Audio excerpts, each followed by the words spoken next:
أعوذ بالله من الشيطان الرجيم بسم الله الرحمن الرحيم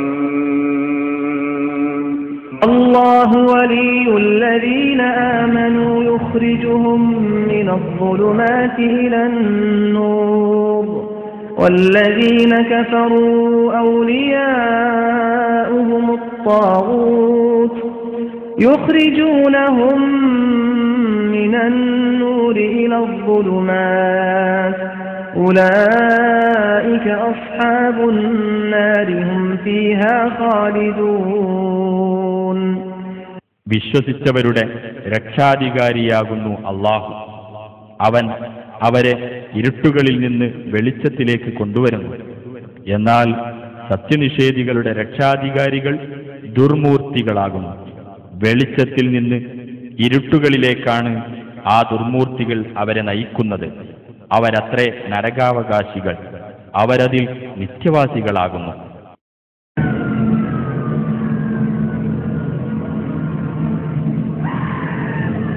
അന്ധവിശ്വാസങ്ങളുടെയും അനാചാരങ്ങളുടെയും ചെളിക്കുണ്ടിൽ ആഴ്ന്നിറങ്ങിയിരുന്ന കേരള മുസ്ലിങ്ങളുടെ ഒരു നൂറ്റാണ്ടു മുമ്പുള്ള ചരിത്രം നിഷ്പക്ഷരായ പല ചരിത്രകാരന്മാരും രേഖപ്പെടുത്തി വച്ചിട്ടുണ്ട്. വിശ്വാസപരമായി അങ്ങേയറ്റം വഴിപിഴയ്ക്കുകയും കർമ്മങ്ങളിൽ നിന്നും അതിലേക്ക് വിട്ടുനിൽക്കുകയും ചെയ്തിരുന്ന ആ സമൂഹത്തെ ഏകദൈവാരാധനയുടെ നൂലിൽ ഒരുമിപ്പിക്കാനും വിശ്വാസത്തിന്റെ ഉന്നതിയിലേക്കും കർമ്മങ്ങളുടെ പവിത്രതയിലേക്കും കൈപിടിച്ചുയർത്തിയതും മുജാഹിദ് പ്രസ്ഥാനമാണ്. വിശ്വാസം നന്നാകാതെ കർമ്മങ്ങൾ കൊണ്ട് പ്രയോജനമില്ലെന്ന് മനസ്സിലാക്കിയ മുൻകാല മുജാഹിദ് പണ്ഡിതന്മാർ വിശ്വാസ വൈകല്യങ്ങളിൽ നിന്നും സമുദായത്തെ രക്ഷിക്കാനാണ് ആദ്യമായി പരിശ്രമിച്ചത്. ആരാധനയുടെ വിവിധ രൂപങ്ങളായ പ്രാർത്ഥനയും നേർച്ചയും ബലിയുമെല്ലാം മഹാന്മാരുടെ പേരിൽ അർപ്പിച്ചിരുന്ന ഒരു ജനതയോട് അതെല്ലാം സൃഷ്ടാവിലേക്ക് തിരിച്ചുവിടണമെന്നാണ് മുജാഹിദ് പ്രസ്ഥാനം മുഖ്യമായും പ്രബോധനം ചെയ്തത്. എന്നാൽ ആരാധനാ കർമ്മങ്ങൾ സൃഷ്ടികളിലേക്കും മഖ്ബറകളിലേക്കും തിരിച്ചുവിടുക വഴി സാമ്പത്തിക നേട്ടവും സ്ഥാനമാനങ്ങളും വാരിക്കൂട്ടിയിരുന്ന ഇരുട്ടിന്റെ ആത്മാക്കളായ പുരോഹിതന്മാർ അടങ്ങിയിരുന്നില്ല. ആക്രമിച്ചും തെറിവിളിച്ചും ഒറ്റപ്പെടുത്തിയും മുജാഹിദ് പണ്ഡിതന്മാരെ അവർ നിരന്തരം വേട്ടയാടി. പക്ഷേ തൗഹീദി പ്രചരണം കൂടുതൽ ശക്തിപ്പെടുകയായിരുന്നു. തീർത്തും ഗുണകാംക്ഷയോടെ പ്രസ്ഥാനത്തെ ജീവനതുല്യം സ്നേഹിക്കുന്ന ഒരുപറ്റം KNM പ്രവർത്തകർ തയ്യാറാക്കിയ ഈ വീഡിയോ ദൃശ്യങ്ങൾ സസൂക്ഷ്മം പഠിച്ച് വിലയിരുത്തി അന്തിമമായ പരിഹാരം കാണണമെന്ന് ബഹുമാനപ്പെട്ട ഇസ്ലാഹി നേതാക്കളോടും പണ്ഡിതരോടും ഞങ്ങൾ അപേക്ഷിക്കുന്നു. ബദരീങ്ങളെ കാക്കണേ, മുഹിദ്ദീൻ ഷെയ്ഖെ രക്ഷിക്കണേ എന്നിങ്ങനെ അള്ളാഹുവല്ലാത്ത മറ്റാരോടും അവർ ജിന്നാകട്ടെ മലക്കാകട്ടെ സഹായം തേടൽ ഷിർക്കാണെന്നായിരുന്നു നമ്മുടെ ഇതുവരെയുള്ള വിശ്വാസം. എന്നാൽ ഈ ആശയത്തിൽ നിന്നും നാം പുറകോട്ടു പോയോ? ഈ അടുത്ത് സുന്നികളുമായി നടന്ന 2 സംവാദ വ്യവസ്ഥകളിലെ അവരുടെ വെല്ലുവിളികൾ ഒന്ന് സശ്രദ്ധം ശ്രവിക്കുക. ആ വാദം നിങ്ങളുടെ മർമ്മത്താണ് പിടിച്ചിരിക്കുന്നത് എന്ന ബോധം കൊണ്ടാണ് മൗലവി ഉരുണ്ട് കളിക്കുന്നത്. ഞങ്ങൾ വ്യക്തമായി പറഞ്ഞു, ഇപ്പൊ ഞങ്ങളും നിങ്ങളും തമ്മിൽ ഒറ്റ വ്യത്യാസമുള്ളൂ. അവിടെ ഇപ്പൊ തർക്കിരിക്കുന്നത് ഞങ്ങൾ ബദരീങ്ങളെ കാക്കണേ ശിർക്കല്ല, നിങ്ങൾ പറയുന്നു ജിന്നെ മലക്കയെ സഹായിക്കണേ എന്ന് പറയുന്നത് ശിർക്കല്ല. അങ്ങനെ പറഞ്ഞിട്ടില്ലെങ്കിൽ പറ, ഞങ്ങൾ തെളിവുകൾ ധരിക്കും. അപ്പൊ എന്തായി? ജിന്നയെ സഹായിക്കണേ. പണ്ട് നിങ്ങൾ പറഞ്ഞ എന്താ? നിങ്ങൾ ഉമർ മൗലവി അടക്കം എഴുതി വിട്ടത് എങ്ങനെ സഹായിക്കുന്നു എന്നറിയാതെയുള്ള മുഴുവൻ സഹായവും ശിർക്കാണ്. അതുകൊണ്ട് അഭൗതിക ശക്തികൾ സഹായം തേടാൻ പാടില്ല. ഇപ്പൊ നിങ്ങളുടെ സർവ്വ മൗലവിമാരും പറ്റുമെന്ന് പറയുന്നു. അപ്പൊ നിങ്ങൾ നേരത്തെ മുഹിയുദ്ദീൻ ഷെയ്ഖെ രക്ഷിക്കണേ എന്ന് പറയുന്ന വാചകത്തെ എന്ത് കാരണം കൊണ്ടായിരുന്നു ശിർക്കാക്കിയത്? അതേ കാരണം ഇന്ന് നിങ്ങൾ അംഗീകരിച്ചു കൊണ്ടിരിക്കുന്നു. അതുകൊണ്ട് തന്നെ നിങ്ങൾ തന്നെ നിങ്ങളെ വാദം തകർത്തു. വ്യക്തമായി ഞങ്ങൾ സൂചിപ്പിക്കുന്നത്, ഞങ്ങള് മുഹിയുദ്ദീൻ ഷെയ്ഖിനോട് തേടൽ ശിർക്കല്ല, നിങ്ങൾ പറയുന്നു ജിന്നിനോട് തേടൽ ശിർക്കല്ല. രണ്ടും ഇപ്പോ കാര്യമായ വ്യത്യാസമില്ലാത്ത രൂപത്തിലേക്ക് സംഗതികൾ പോയിക്കൊണ്ടിരിക്കുകയാണ്. അതുകൊണ്ട് തന്നെ നിങ്ങൾ ഇന്ന് കാലം വരെ പറഞ്ഞ വാദത്തിൽ നിന്ന് മാറിയിട്ടില്ല. ഇപ്പോഴും ജിന്നിനോട് തേടൽ ശിർക്കാണെന്നാണ് നിങ്ങളെ വാദം എന്ന് തെളിയിക്കാൻ നിങ്ങൾക്ക് കഴിയില്ല എന്ന് നിങ്ങൾക്ക് തന്നെ ബോധ്യമുള്ളത് കൊണ്ടാണ് നിങ്ങളെ തൗഹീദ് തെറ്റിയെന്നും അത് പേച്ചു എന്നും ഞങ്ങൾ പറയുമ്പോൾ അത് തിരുത്താൻ പോലും നിങ്ങൾക്ക് ധൈര്യമില്ലെങ്കിൽ ഇതൊരു വല്ലാത്ത തകർച്ചയാണ്. നാം ഇപ്പോൾ കണ്ടത് മട്ടാഞ്ചേരി സംവാദ വ്യവസ്ഥയിൽ നിന്നുള്ള ഒരു ദൃശ്യമാണ്. ജിന്നെ മലക്കെ സഹായിക്കണേ, ഇത് ശിർക്കാണോ അല്ലയോ എന്നാണ് സുന്നികൾ ചോദിക്കുന്നത്. ഇതേ ചോദ്യം തന്നെ ചക്കരപ്പറമ്പ് സംവാദ വ്യവസ്ഥയിലും ആവർത്തിക്കുന്നത് കേൾക്കൂ. ജിന്നിനോട് സഹായം തേടാൻ പറ്റുമോ? സഹായാർത്ഥന അതെഴുതി വിഷയം തീർന്നു. ജിന്നിനോട് സഹായാർത്ഥന എഴുതിക്കോ. മുഹിയുദ്ദീൻ ഷേഖെ രക്ഷിക്കണേ എന്ന് ഞങ്ങൾ അല്ല, ജിന്നിനോട് സഹായം തേടുന്നു നിങ്ങൾ. ഈ സഹായാർത്ഥന അതാണ് ഇവിടെയുള്ള വിഷയം. അത് നിങ്ങൾ തെളിയിക്കും, നിങ്ങൾ എഴുതിയിട്ടുണ്ട് കൃത്യമായി. അതുകൊണ്ട് അത് ഞങ്ങൾ പറയുന്നു മുഹിയുദ്ദീൻ ഷേഖെ സഹായിക്കണേ, ഇത് ശിർക്കല്ല എന്നാണ് ഞങ്ങളെ വാദം. അതുപോലെ തന്നെ പള്ളിപ്പടി ഉപ്പാപ്പ സഹായിക്കണേ, ആ ശിർക്കല്ല ഞങ്ങളെ വാദം.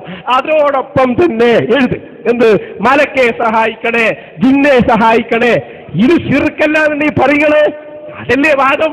അത് കൃത്യമായി എഴുതിയാൽ വാദപ്രതിവാദത്തിന് 10,000 ശക്തിയോടെ ഞങ്ങൾ റെഡി. കറക്റ്റ് പറഞ്ഞു. അപ്പോ ഇപ്പൊ ഏകദേശം കാര്യത്തിലടുത്തപ്പോ നിറം മാറുന്നതാണ് നമ്മൾ കാണുന്നത്. ഇവിടെ ആദ്യം നമ്മൾ എഴുതിയ അല്ലെങ്കിൽ ഇവിടെ ISMന്റെ SSFന്റെ ആളുകൾ എഴുതിയ ഒരു പിന്നെ തീരുമാനങ്ങൾ നമ്മുടെ മുന്നിലുണ്ട്. അത് വെച്ചാണ് നമ്മൾ ചർച്ച മുന്നോട്ട് കൊണ്ടുപോകേണ്ടിയിരുന്നത്. പക്ഷേ അത് ചർച്ച ആദ്യം നമ്മൾ തുടങ്ങിയത് തന്നെ ആളിന്റെ എണ്ണം പറഞ്ഞിട്ട് അങ്ങനെ കുറെ പോയി. പിന്നെ വിഷയം അതിനിടയ്ക്ക് ചാടി വിഷയത്തിലേക്ക് കയറി കുറെ ഇസ്ലാമൊക്കെ എടുത്ത് പിന്നെ കുഞ്ഞുങ്ങളുടെ ബുക്കൊക്കെ എടുത്ത് അങ്ങനെ അതിന്റെ പുറകെ കൂടാൻ നോക്കി, അതൊന്നും നടന്നില്ല. അവസാനം പിന്നെ ഇവിടെ ജിന്നിന് കുറവുണ്ട് എന്ന് പറഞ്ഞു. അപ്പൊ ജിന്നും കൂടെ കൂട്ടിക്കൊടുത്തു. അപ്പൊ ഇനി വേറെ എന്തെങ്കിലും പറഞ്ഞിട്ട് നിങ്ങൾക്ക് ഒഴിവാകണം എന്ന ആഗ്രഹം ഉണ്ടെന്ന് ഞങ്ങൾക്കറിയാം. ഏതായാലും അത് നടക്കില്ല. ഞങ്ങളുടെ വാദം ഞങ്ങൾ വ്യക്തമായി ആദ്യം ഇവിടെ ചക്കരപ്പറമ്പിൽ നടക്കേണ്ട സംവാദം, ആ സംവാദത്തിന്റെ കരാറ് ഇവിടെ ആ കരാറ് അതിന്റെ വാദം വ്യക്തമായി എഴുതപ്പെട്ടിട്ടുണ്ട്. ആ വിഷയത്തിൽ നമുക്ക് പിന്നെ സംവാദം നടക്കണം. അത് കൃത്യമാണ്. മുഹീദ്ദീൻ ഷെയ്ഖെ രക്ഷിക്കണേ, ബദരീങ്ങളെ കാക്കണേ, പള്ളിപ്പഴുതങ്ങളെ കാക്കണേ എന്നിങ്ങനെ മൺമറിഞ്ഞു പോയ ആളുകളോട് ദുആ ചെയ്യുന്നത് ശിർക്കാണ്. ഇത് വ്യക്തമായി ഇന്ന് പറഞ്ഞതല്ല, നേരെ മറിച്ച് 29/8/2010 ISMന്റെ ലെറ്റർ ഹെഡിൽ എഴുതി കൊടുത്തു. ഒരു പ്രയാസം ഉണ്ടായില്ല. അതിന് മറുവാദം എഴുതി തന്നു. മുഹീദ്ദീൻ ഷെയ്ഖെ രക്ഷിക്കണേ, ബദരീങ്ങളെ കാക്കണേ, പള്ളിപ്പടി ഉപ്പാപ്പ കാക്കണേ ഇത്യാദി മൺമറഞ്ഞു പോയ മഹാന്മാരോട് സഹായം ചോദിക്കൽ ശിർക്കല്ല എന്ന വിഷയത്തിൽ വാദപ്രതിവാദത്തിന് തയ്യാറാണെന്ന് SSFകാരും എഴുതി തന്നു. ഇപ്പോൾ വീണ്ടും ഇവിടെ ജിന്ന് വിഷയം ഉന്നയിച്ചുകൊണ്ട് ആ വിഷയത്തിൽ തൂങ്ങി ഈ സംവാദം മുടക്കാമെന്ന് വിചാരിച്ചു. അതുകൊണ്ട് തന്നെ അതും നടപ്പാവില്ല. കാരണം ഇവിടെ ഞങ്ങളുടെ ലെറ്റർ ഹെഡിൽ ചക്കരപ്പറമ്പ് ISMന്റെ ലെറ്റർ ഹെഡിൽ എഴുതി തരാൻ തയ്യാറാണ്. മുഹീദ്ദീൻ ഷെയ്ഖെ രക്ഷിക്കണേ, ബദരീങ്ങളെ കാക്കണേ, പള്ളിപ്പടിത്തങ്ങളെ കാക്കണേ, എന്നതുപോലെ ജിന്നെ സഹായിക്കണേ, മലക്കെ രക്ഷിക്കണേ എന്നിങ്ങനെയുള്ള അല്ലാഹു അല്ലാത്തവരോടുള്ള പ്രാർത്ഥന ശിർക്കാകുന്നു. 2 10,000 വാദപ്രതിവാദം ഞങ്ങൾ റെഡിയാണ്. എല്ലാ വിഷയത്തിലും വാദപ്രതിവാദങ്ങൾ എപ്പോഴും റെഡിയാണ്. സുമലവി ഇയാളെന്ന് പറഞ്ഞില്ലേ ഖുർആൻ തിരുത്തിയ വിഷയം ഞങ്ങൾ റെഡിയായി. നിങ്ങൾ റെഡിയായോ? ഇല്ലല്ലോ. ഞാൻ റെഡിയാന്ന് പറഞ്ഞിട്ട് നമ്മളൊരു പ്രവർത്തകൻ റെഡിയായപ്പോൾ നിങ്ങൾക്ക് കഴിഞ്ഞോ? കഴിയില്ല. സാധ്യമല്ല. ഞങ്ങൾ ഓരോ വിഷയം എങ്ങനെയാണ് ഒരു സംഘടിതക്കാത്ത എല്ലാം. അതുകൊണ്ട് ഞാൻ പറയുന്നു, ഉമർ മൗലവിക്ക് ഈ വിഷയത്തിൽ ഒരു വാദമുണ്ടായിരുന്നു, കുഞ്ഞീദ് മദനിക്ക് ഒരു വാദമുണ്ടായിരുന്നു. നിങ്ങൾ എവിടെ പോയിപ്പോ? നിങ്ങൾ എവിടെ ഉള്ളത്? ഉമർ മൗലവി പറഞ്ഞത് പ്രാർത്ഥനയല്ല, സഹായാർത്ഥനയാണ്. സഹായം തേടൽ, ജിന്നിനോട് സഹായം തേടൽ, മലക്കിനോട് സഹായം തേടൽ ശിർക്കാണെന്ന് അയാൾ പറഞ്ഞത്. അത് നിങ്ങൾ വിട്ടോ? അത് തന്നെയാണ് മാറ്റമെന്ന് ഞങ്ങൾ പറഞ്ഞത്. വ്യക്തമാണ്. അതുകൊണ്ട് അനസ് മൗലവി നിങ്ങൾ ആ പറഞ്ഞുകൊണ്ടല്ലോ വിഷയത്തിലേക്ക് ഒന്നുകൂടി ഇങ്ങോട്ട് ഇറങ്ങി വരിക. ശരിയാവും ഞങ്ങൾക്ക് പ്രതീക്ഷ ഉണ്ട്. അതുകൊണ്ട് തന്നെ ഇതുവരെ പണിയെടുത്തിന് മുതലായിട്ടുണ്ട്. ഒരുപാട് വിഷയം ജിന്നു ആവശ്യമാണെന്ന് നിങ്ങൾക്ക് എന്നെ തോന്നിയല്ലോ നിങ്ങൾക്ക്. കാരണം എന്താ? നിങ്ങൾ അടിത്തറ മാന്തുമെന്ന് നിങ്ങൾക്കറിയാം. അതുകൊണ്ട് തന്നെ ഇനി നിങ്ങൾ രക്ഷപ്പെടാനുള്ള ഒരു പഴുത് അവിടെ പ്രാർത്ഥന വെച്ചിട്ടുണ്ട്. പറ്റൂല. എന്തുകൊണ്ട്? നിങ്ങൾ ഉമർ മൗലവി പഠിപ്പിച്ചത് പ്രാർത്ഥനയല്ല, സഹായത്തേട്ടമാണ്. കുഞ്ഞീദ് മദനി പഠിപ്പിച്ചത് സഹായത്തേട്ടമാണ്. അതുപോലെ തന്നെ അൽമനാർ പഠിപ്പിച്ചത് സഹായത്തേട്ടമാണ്. അതെഴുതിക്കൂടെ? അതെഴുതുന്നതിൽ എന്താ ഒരു പ്രയാസം? അപ്പൊ വ്യക്തമാണ്. ഞങ്ങൾ പറയട്ടെ നിങ്ങളോട്, ജർമ്മനിയിൽ നിന്ന് ശരിക്കും ശ്രദ്ധിക്കണേ. നിക്ക് ജർമ്മനിയിൽ കേട്ടോ പ്രസംഗിക്കുന്ന ഞങ്ങൾ കേട്ടോളൂ. പഠിപ്പിച്ചു തരാം നിങ്ങൾക്ക്. ഞങ്ങൾ 1 മുതൽ ആലിഫ് മുതൽ ഞങ്ങൾ പഠിപ്പിച്ചു തരാം. എന്താ ഒഴിഞ്ഞു മാറ്റുന്നറിയോ? ഞങ്ങൾ പറയൂല. നിങ്ങൾ മനസ്സിലാക്കി. ജർമ്മനിയിൽ നിന്നുള്ള മരുന്ന് അരമണിക്കൂർ കൊണ്ട് കേരളത്തിലേക്ക് എത്തിക്കണേ, ജിന്നെ സഹായാർത്ഥനയാണ്. അപ്പൊ ഇതാ വിഷയം. ജർമ്മനിയിൽ നിന്ന് മരുന്ന് കൊണ്ടുവരണേ, അല്ലെങ്കിൽ പള്ളിപ്പടയിൽ നിന്ന് ഞങ്ങൾക്ക് ചായ കൊണ്ടുവരണേ എന്നിങ്ങനെയുള്ള ജിന്നുകളോടുള്ള സഹായതേട്ടം അത് ശിർക്കാണ് എന്നാണോ ശിർക്കല്ല എന്നാണോ നിങ്ങളെ മദ്ഹബ്? ജർമ്മനിയിൽ നിന്നും മരുന്ന് കൊണ്ടുവരാൻ ജിന്നിന് കഴിയുമെന്നും ദൂരസ്ഥലത്തുള്ള വസ്തുക്കൾ കൊണ്ടുവന്ന് മനുഷ്യനെ സഹായിക്കുമെന്നുമുള്ള വാദം മുസ്ലിയാർ നടത്തുന്ന വെറും ആരോപണമാണോ? നിങ്ങൾ കണ്ടില്ലേ ഈ ശിർക്കൻ കേന്ദ്രങ്ങളിലുള്ള പല ആളുകൾ ദിവ്യാത്ഭുതങ്ങൾ കാണിക്കും, അല്ലേ? അതൊക്കെ യഥാർത്ഥത്തിൽ ശൈത്താനെ ഉപയോഗിച്ചാണ് അവരതൊക്കെ ചെയ്യുന്നത്. ശൈത്താനാണ് അവരെ സഹായിച്ചുകൊണ്ടിരിക്കുന്നത്. ഇപ്പോ വിഭൂതി എടുത്തു കൊടുക്കുന്നു, ചില തട്ടിപ്പുകളിലൂടെ ഇതൊക്കെ ചെയ്യാൻ പറ്റും. പക്ഷേ SMT വാച്ച് കൊടുക്ക്, അത് കൊടുക്കും. ജർമ്മനിയിലുള്ള മരുന്ന് ഒരു അരമണിക്കൂർ കൊണ്ട് ഇവിടെ എത്തിച്ചു കൊടുക്കുന്നത്. എങ്ങനെ? പ്ലെയിന് പോകുമ്പോൾ പോകാൻ ശൈത്താന് കഴിയും. അതുകൊണ്ടാണല്ലോ ജിന്നിൽപ്പെട്ട മല്ലൻ പറഞ്ഞു എന്ത് സുലൈമാൻ നബിയോട്, നിങ്ങൾ ഇവിടുന്ന് എണീക്കുന്നതിന് മുമ്പ് ഞാൻ എന്ത് ചെയ്യാം? ആ സിംഹാസനം ഇവിടെ കൊണ്ടുവരാം. അത്രയും ഭാരമുള്ള സിംഹാസനം ആ വായുവിലൂടെ ഇങ്ങനെ വഹിച്ചു കൊണ്ടുവരാൻ ആർക്ക് കഴിയും? പിശാചിന് കഴിയും. മനുഷ്യനില്ലാത്ത ഒരുപാട് കഴിവുകൾ. സുലൈമാൻ നബിയുടെ ചരിത്രങ്ങൾ ഖുർആനിൽ നിന്ന് എടുത്തു നോക്കൂ. സുലൈമാൻ നബിയുടെ ഈ മുഅ്ജിസത്ത് അദ്ദേഹത്തിൽ മാത്രം പരിമിതമല്ലേ? പിന്നീട് വന്ന ഏതെങ്കിലും നബിമാർക്ക് ഇത്തരം ദൃഷ്ടാന്തങ്ങൾ കൊടുത്തതായി ഖുർആനിലോ ഹദീസിലോ ഇല്ലല്ലോ. മാത്രമല്ല ശൈത്വാൻ പൂജകർക്ക് കൊടുത്തില്ല. എന്ത് ചെയ്യണം? നമ്മൾ നേരത്തെ പറഞ്ഞ സാമ്പത്തികമായ ഇടപാടിൽ എന്ത് സമീപനം സ്വീകരിക്കും? വിഷയ പൂർത്തീകരണത്തിനു വേണ്ടി ചക്കരപ്പറമ്പ് സംവാദ വ്യവസ്ഥ നാം കുറച്ചുകൂടി കാണേണ്ടതുണ്ട്. അത് കേട്ട് പറഞ്ഞത് ഇല്ല, പറഞ്ഞില്ല. നിങ്ങൾ പ്രാർത്ഥനയാ പറഞ്ഞത്. പ്രാർത്ഥനയല്ല ഉമർ മൗലവി എഴുതിയത്, കുഞ്ഞീത് മദനി എഴുതിയത്. അവരെന്താ എഴുതിയത്? മറിക്ക് സഹായതേട്ടം ശിർക്കാണ്. ഇവിടെയാണ് നമ്മളുള്ളത്. ശരിക്ക് കൃത്യമായി വിഷയം ഉൾക്കൊണ്ടോളൂ. ജിന്നിനോട് മലക്കിനോട് സഹായം തേടൽ ശിർക്കാണ് എന്ന് പഴയ കാലത്ത് എഴുതി വെച്ച കുഞ്ഞീത് മദനിയും അതുപോലെ ഉമർ മൗലവിയും അദ്ദേഹത്തിന്റെ അനുയായികളാണെന്ന് പറയുന്ന മൗലവിമാർ കഴിഞ്ഞില്ല. നിങ്ങൾക്ക് ഒറ്റ പോയിന്റ് കൂടി നിങ്ങൾ വിട്ടു കിടക്കണം. എന്താണെന്നറിയോ? ഉമർ മൗലവിന്റെ വാദത്തിലേക്ക്, കുഞ്ഞീത് മദനിയുടെ വാദത്തിലേക്ക്. അത് വെച്ചിട്ട് വാദപ്രതിവാദത്തിലുണ്ടോന്നാ ചോദിക്കുന്നത്. ഉമർ മൗലവിയുടെ വാദം വെച്ച് ആ നിലപാടില്ലെങ്കിൽ പറ, അത് തുറന്നു പറ. ഇതിന് ഞങ്ങൾ പറഞ്ഞല്ലോ, അല്ലല്ല, സഹായ തേട്ടത്തെ നിങ്ങൾക്ക് ഈ ഒരു തുറുപ്പുചീട്ട് വാദം ഇവർ ഇറക്കാൻ പ്രധാന കാരണം പല ലക്കങ്ങളിലായി ഇസ്ലാഹ് മാസികയിൽ തുടർച്ചയായി ഇപ്പോഴും വന്നുകൊണ്ടിരിക്കുന്ന ദുർബലമായ ഒരു ഹദീസ് അഥവാ മരുഭൂമിയിൽ വഴിതെറ്റിയ ഒരാൾ ജിന്നെ സഹായിക്കണേ, മലക്കെ രക്ഷിക്കണേ എന്നിങ്ങനെ സഹായം തേടിയാൽ അത് ശിർക്കല്ല, അതുകൊണ്ട് തന്നെ പ്രാർത്ഥനയുമല്ല എന്ന അപകട വരികളാണ്. അതിന് സമയമാകുമ്പോൾ പഠിപ്പിക്കും. പക്ഷേ കഴിയില്ല മൗലവി. ജിന്നിനോട് സഹായം ചോദിക്കൽ എന്താ കയ്യിൽ പറയാനുള്ളത്? പറ്റുന്നോ പറ്റില്ല? തീർച്ചയായും ഞങ്ങൾ ആവർത്തിച്ച് 10,000 കുതിരശക്തിയോടെ വെല്ലുവിളിക്കുന്നു. ജർമ്മനിയിൽ നിന്ന് മരുന്ന് കൊണ്ടുവരണേ ജിന്നെ എന്നിങ്ങനെയുള്ള സഹായതേട്ടം ശിർക്കാണ് എന്നെഴുതാൻ ധൈര്യമുള്ള മൗലവിമാർ ഇത്ര എണ്ണം ഉണ്ടായിട്ട് ഏതെങ്കിലും ഒന്നിന് സാധ്യമാണോ? പറയും ജിന്നിനോട് സഹായം തേടൽ ശിർക്കാണ്. ഞങ്ങൾ ഉമർ മൗലവി പറഞ്ഞു ശരിയാണ്, നിങ്ങൾ ഉമർ മൗലവിയുടെ കുട്ടികളായി. പറയും ജിന്നിനോട് സഹായം തേടൽ ശിർക്കാണ്. ഞങ്ങൾ ഉമർ മൗലവി പറഞ്ഞു ശരിയാണ്, നിങ്ങൾ ഉമർ മൗലവിയുടെ കുട്ടികളായി. പഴയ കാലത്ത് പറഞ്ഞു ഒമന്നമല്ല ഉമ്മയ്യതു, അതെന്നെ ഇപ്പോൾ ഓതുന്നത്. പക്ഷെ ഞങ്ങൾ പറയട്ടെ, വ്യക്തമായി നിങ്ങളുടെ ആദർശത്തിൽ നിന്ന് നിങ്ങൾ മാറിയിട്ടുണ്ട്. കൃത്യമാണത്. അത് നിങ്ങൾ അന്ന് പറഞ്ഞതല്ല ഇന്ന് പറയുന്നത്. എന്റെ കയ്യിലുള്ള 2 പുസ്തകങ്ങൾ അതിന് തെളിവാണ്. കൃത്യമായി ഞാൻ പറയുന്നു, ഇത് കുഞ്ഞീത് മൗലവിയുടെ ഇസ്ലാമിന്റെ ജീവൻ എന്ന പുസ്തകം. ഈ പുസ്തകത്തിൽ വളരെ കൃത്യമായി പറഞ്ഞിട്ടുണ്ട് അദൃശ്യ കാര്യങ്ങൾ, അതായത് മറഞ്ഞ കാര്യങ്ങൾ എങ്ങനെ സഹായം കിട്ടുന്നു എന്നറിയാതെയുള്ള സഹായം അത് പ്രാർത്ഥനയാണ്, തെറ്റാണെന്നാണ് ഇതിൽ പറഞ്ഞത്. എന്നാ കണ്ടോ, മുജാഹിദിന്റെ മാസിക ഇതിൽ കൃത്യമായി പറയുന്നു. ഞാൻ വായിച്ചു തരാ. നിങ്ങൾക്ക് മാറിയിട്ടില്ലെന്നോ, ജിന്നിനോട് സഹായം തേടാൻ പാടില്ലെന്നും മലക്കിനോട് സഹായം തേടാൻ പാടില്ലെന്നും ആദ്യകാലത്ത് വാദിച്ചിരുന്ന നിങ്ങൾ ഇപ്പോൾ എത്തിപ്പെട്ടിരിക്കുന്ന ഏറ്റവും പ്രയാസകരമായ ഘട്ടമാണ്. നിങ്ങൾ തന്നെയാണ് അതിലേക്ക് ഞങ്ങളെ വലിച്ചുകൊണ്ടുവന്നത്. നിങ്ങളെ തൗഹീദ് മാറിയിട്ടില്ലെന്ന് ത്വാഹ സാഹിബ് പറഞ്ഞല്ലോ. നിങ്ങൾക്ക് അഭിനന്ദനങ്ങൾ. കേട്ടോ മാറിയ തൗഹീദ്. ഞങ്ങൾ ഇതാ വായിക്കുന്നു നിങ്ങളുടെ സ്വന്തം പത്രം ഇസ്ലാഹ്. ഇതാ കേട്ടോ, പകൽ വെളിച്ചത്തിൽ വിജനമായ മരുഭൂമിയിലൂടെ വഴിയറിയാതെ നടന്നു നീങ്ങുന്നവരാൽ പരിസരത്തെ ആരെയും കാണുന്നില്ല. അവിടെ എന്റെ ശബ്ദം കേൾക്കുന്ന ആരെങ്കിലും മനുഷ്യൻ, മലക്ക്, ജിന്ന് എന്നെ സഹായിക്കട്ടെ എന്ന് നിലച്ച് പടപ്പുകളെ എന്നെ സഹായിക്കണേ, എനിക്ക് വഴി കാണിച്ചു തരണേ എന്ന് ഉച്ചത്തിൽ വിളിച്ചു പറയുന്നുവെങ്കിൽ അഭൗതിക മാർഗത്തിലുള്ള സഹായനേട്ടം അതിലില്ല. അതുകൊണ്ട് തന്നെ വ്യക്തമാണ്, പഴയ കാലത്ത് കുഞ്ഞീത് മദനി പഠിപ്പിച്ചത് അദൃശ്യമാർഗത്തിലൂടെയുള്ള സഹായം ഒരു നിലക്കും പാടില്ല, ജിന്നും മലക്കും അടക്കമുള്ള സഹായം പാടില്ല. നിങ്ങളെ പുതിയ പുസ്തകത്തിൽ അതാ പറയുന്നു പാടില്ല. ഇനി കേൾക്കണോ? നിങ്ങൾക്ക് മാറ്റം വന്നതുകൊണ്ട് ഞങ്ങൾ പ്രവർത്തിച്ചതുകൊണ്ട് കാര്യമുണ്ടായിട്ടുണ്ട്.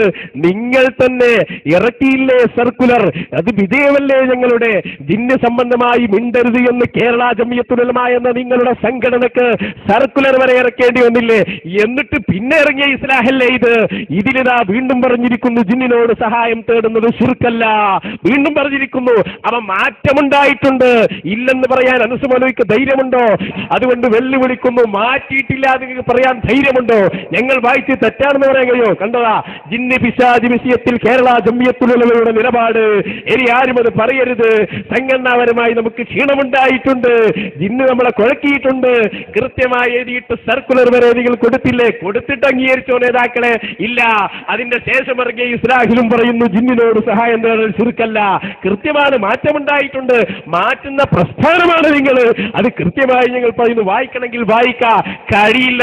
ഒടുവിൽ ജിന്നുകളോട് സഹായം തേടൽ അനുവദനീയമാണെന്ന് എഴുതിയ പത്രങ്ങളാണ് 3 പത്രങ്ങൾ ഇപ്പോൾ തന്നെ ഞങ്ങളുടെ കയ്യിലുണ്ട്. കണ്ടോ, 3 ഇസ്ലാഹുകൾ. ഇത് 3ഉം നിങ്ങളുടെ നേതാവ് എഴുതിയതാണ്.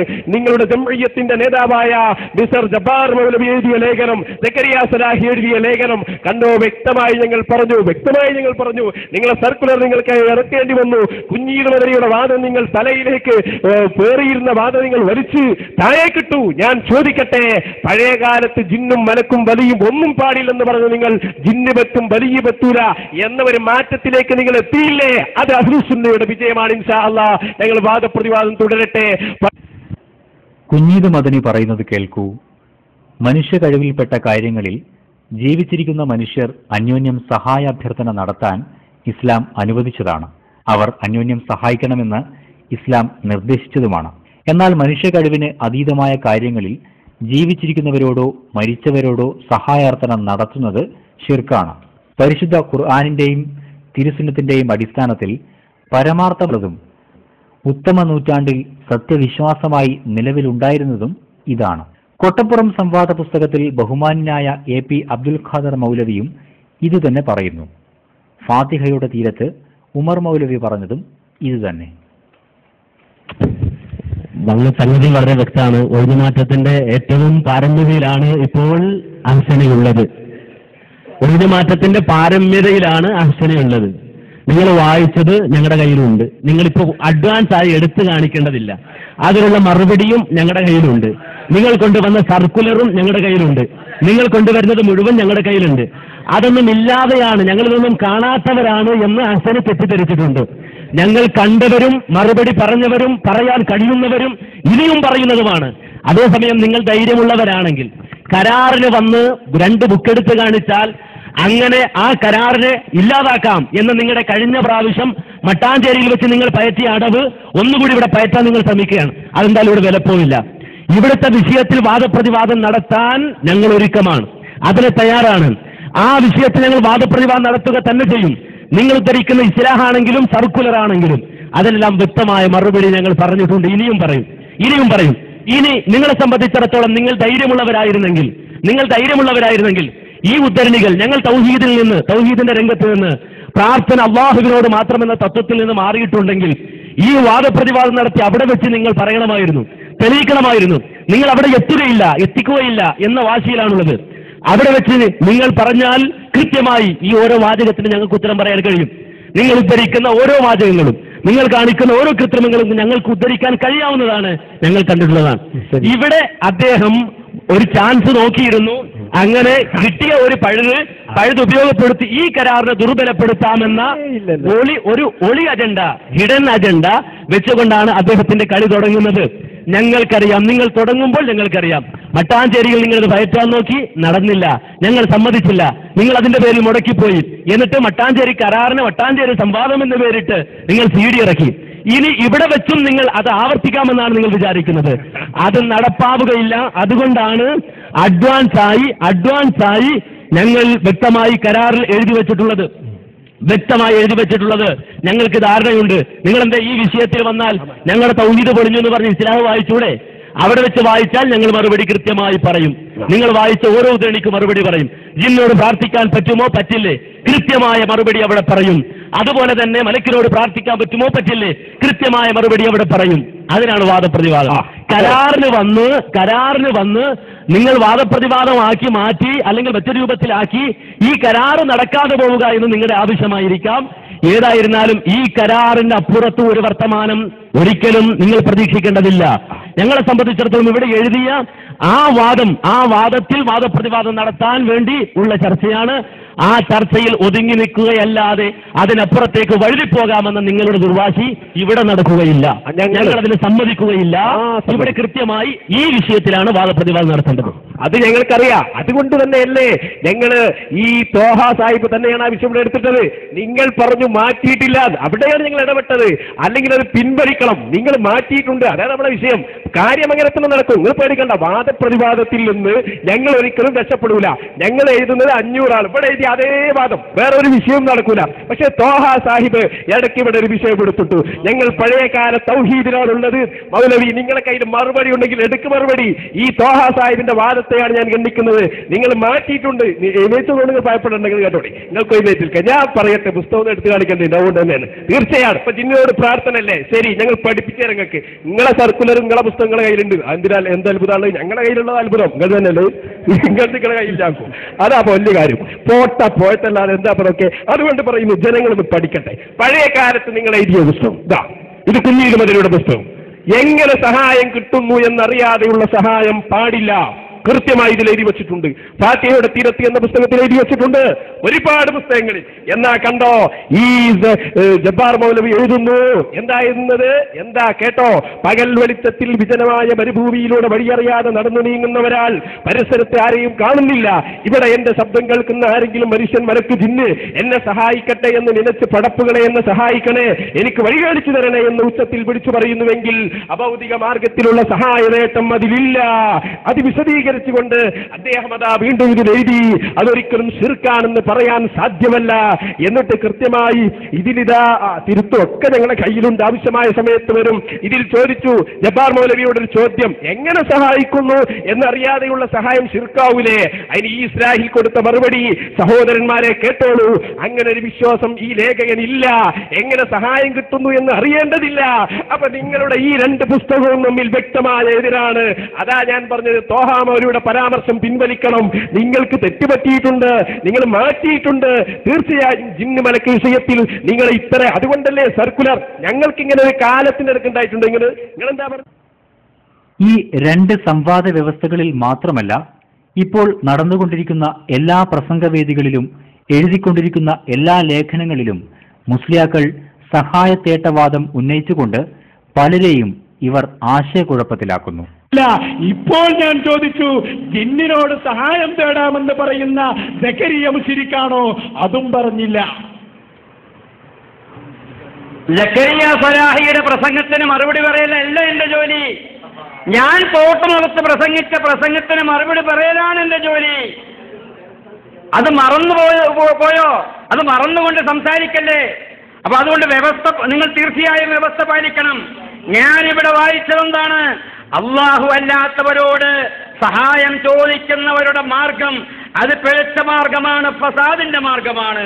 അഹ്ലുസുന്നത്തി വൽ ജമാഅത്തിന്റെ നിലപാടെന്താണ്? വഅമ്മാ അഹ്ലുസുന്നത്തി അല്ലദീന ഫവ്വദു തദ്ബീറ വത്തക്വീന വൽഇബ്ദാഅ വൽ ഖൽഖ ഇലൽ ഹഖ് സുബ്ഹാനഹു വതആല. സർവ്വ കാര്യങ്ങളും പടച്ച തമ്പുരാനിലേക്ക് ഭരമേൽപ്പിച്ചുകൊണ്ട് നിലകൊള്ളുന്ന അഹ്ലുസുന്നത്തി വൽ ജമാഅ വഅതഖദു, അവർ വിശ്വസിച്ചിരിക്കുന്നത് അന്നഹു ലാ മൂജിദ വലാ മുഅ്സിറ ഇല്ലല്ലാഹ്, അള്ളയല്ലാതെ സൃഷ്ടിക്കുന്നവനും നന്മ സൃഷ്ടിക്കുന്നവനും അള്ളയല്ലാതെ വലാ മുഅ്സിറ, ഫലം ചെയ്യുന്നവനും അള്ളയല്ലാതെ മറ്റാരും തന്നെയില്ല. ഫഹുമുല്ലദീന അസ്ലമു വുജൂഹഹും ലില്ലാഹ്, അവർ അവരുടെ മുഴുവൻ കാര്യങ്ങളും അല്ലാഹുവിലാണ് സമർപ്പിച്ചിട്ടുള്ളത്. വഅവ്വലു ബിൽ കുല്ലിയത്തി അലാ ഫളില്ലാഹ്, ലോകത്ത് നടക്കുന്ന മുഴുവൻ അനുഗ്രഹങ്ങളും അത് അള്ളാഹുവിൻ്റെതാണ് എന്ന് അടിയുറച്ച് വിശ്വസിക്കുന്നവരാണ് അഹ്ലുസുന്നത്തി വൽ ജമാഅ. അവരുടെ ജീവിതത്തിൽ അവർ അള്ളാഹുവിനെയാണ് സർവ്വ ആവശ്യങ്ങൾക്കും വിളിക്കുന്നത്. അവർ രക്ഷപ്പെടുമ്പോൾ അള്ളാഹുവാണ് രക്ഷപ്പെടുത്തിയത് എന്നാണ് അവർ പറയുന്നത്. അവർക്ക് കാവൽ ലഭിക്കുമ്പോൾ അള്ളാഹുവാണ് കാത്തത് എന്നാണ് പറയുന്നത്. ഇവർ ഒരു ആപത്തിൽ അകപ്പെടുമ്പോഴും മശായിഖന്മാര് കാത്തു എന്നല്ലേ പറയുന്നത്. ജിന്നെ സഹായിക്കണേ, മലക്കെ രക്ഷിക്കണേ എന്ന വിളി ഷിർക്കാണോ അല്ലയോ എന്ന സുന്നികളുടെ ആവർത്തിച്ചുള്ള വെല്ലുവിളിക്ക് അത് ഷിർക്ക് തന്നെയാണെന്ന് തുറന്നു പറയാൻ ഈ രണ്ട് വ്യവസ്ഥകളിലും നമുക്ക് എന്തുകൊണ്ട് കഴിയുന്നില്ല? ഈ വിവാദങ്ങൾക്ക് വഴിമരുന്നിട്ടത് ഇസ്ലാഹ് മാസികയും ചില എഴുത്തുകാരും പ്രാസംഗികരുമാണ്. അനാവശ്യവും അപകടകരവുമായ വിവാദങ്ങൾ ചിലർ ഏറ്റുപിടിച്ച് മുന്നോട്ടു പോകുമ്പോൾ നാം എന്തിന് അതിന് കൂട്ടുനിൽക്കണം? ഏതാനും വർഷങ്ങൾക്ക് മുൻപ് നടന്ന മണ്ണാർക്കാട് സംവാദത്തിൽ ഇപ്പോൾ ഈ വിവാദങ്ങൾക്കൊക്കെ കാരണമായി തീർന്ന മരുഭൂമിയിലെ സഹായത്തേട്ട ഹദീസ് സക്കരിയ സ്വലാഹി തന്നെ ദുർബലമാക്കുന്നത് കാണുക. പിന്നെ എന്ന് കൽപ്പനയുണ്ട്. അവിടെ ഏതെങ്കിലും ഒരു സ്ഥലത്ത് നിങ്ങൾ എത്തിപ്പെട്ടാൽ നമ്മൾ രണ്ടാമത്തെ പ്രമാണം എഴുതുമ്പോൾ സഹീഹായ ഹദീസ് എന്നൊരു നിബന്ധന വെച്ചിട്ടുണ്ട്. അതെന്തിനാറിയോ? ഇതുപോലുള്ള ദുർബല ഹദീസുകൾ നിങ്ങൾ ഇവിടെ കൊണ്ടുവരാതിരിക്കാൻ വേണ്ടിയാണ്. ദുർബലമാണ് ഹദീസ്. അതിന്റെ ദുർബലത ഹദീസ് പണ്ഡിതന്മാർ വ്യക്തമാക്കിയിട്ടുണ്ട്. ഏതെങ്കിലും വസ്തു നിങ്ങൾക്ക് നഷ്ടപ്പെട്ടാൽ, ഏതെങ്കിലും സ്ഥലത്ത് നിങ്ങൾ ഒഴിഞ്ഞ സ്ഥലത്ത് എത്തിപ്പെട്ടാൽ അള്ളാഹുവിന്റെ അടിമകളെ സഹായിക്കണം. അത് ഏതെങ്കിലും പ്രത്യേക ആളുകളെ ലക്ഷ്യം വെച്ചുകൊണ്ട് പറയുന്ന ഒരു സംഗതിയല്ല, തർക്കത്തിലുള്ള ഇസ്തിറാത്തയല്ല. ഒരു വിജനമായ സ്ഥലത്ത് നമ്മൾ എത്തിപ്പെട്ടാൽ നമ്മളെ വിളി കേൾക്കുന്ന ആരെങ്കിലും ഉണ്ടാകുമെന്ന ഉദ്ദേശത്തോടെ ഒരാൾ വിളിച്ചു പറയുന്നതാണ് ഇബാദല്ലാഹി സുനി എന്ന്.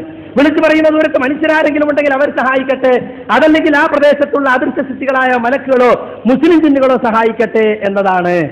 അതാണ് ഇവിടെ യഥാർത്ഥ തർക്കത്തുള്ള വിഷയവുമായി ബന്ധപ്പെട്ടതല്ല. നേരെ മറിച്ച് ആ സന്ദർഭത്തിൽ നിങ്ങൾ വൈദ്യുതിയെ രക്ഷിക്കണേ എന്ന് വിളിക്കുന്നതാണെങ്കിലോ അത് ശിർക്കാണ്. അത് നിങ്ങളെ തെളിവ് കൊണ്ടുണ്ട്. ഇത് ദുർബലമായ ഹദീസാണ്, സഹീഹായ ഹദീസാണ് തെളിവ് ധരിക്കേണ്ടത്. നിസ്സാരമായതോ സങ്കീർണമായതോ ചെറുതോ അതോ വലുതോ, കടലിൽ വെച്ചോ കരയിൽ വെച്ചോ, അങ്ങനെ ഏതേത് സന്ദർഭങ്ങളായാലും എന്തെന്ത് വിഷയങ്ങളായാലും എല്ലാ ഘട്ടങ്ങളിലും അള്ളാഹുവോട് മാത്രം സഹായം തേടണമെന്നാണല്ലോ തൗഹീദിന്റെ താൽപര്യം. പർവ്വതങ്ങൾ പോലുള്ള തിരമാലകൾ വന്ന് കപ്പലിനെ മൂടിയാലും അള്ളാഹുവോട് മാത്രം തേടണമെന്ന് വിശുദ്ധ ഖുർആൻ പ്രഖ്യാപിക്കുമ്പോൾ ഉദ്ദേശിക്കുന്നത് ദുർഘട നിമിഷങ്ങളിൽ അള്ളാഹുവോട് മാത്രം സഹായം തേടണമെന്നാണല്ലോ.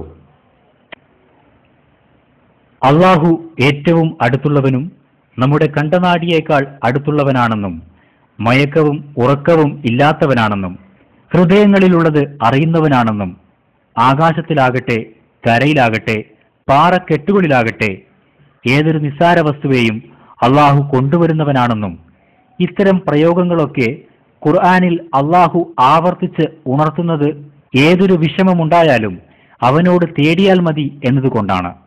പിന്നെ എങ്ങനെയാണ് മരുഭൂമിയിൽ അകപ്പെട്ടാൽ മാത്രം ജിന്നെ സഹായിക്കണേ മലക്കെ സഹായിക്കണേ എന്ന പ്രശ്നം ഉത്ഭവിക്കുന്നത്?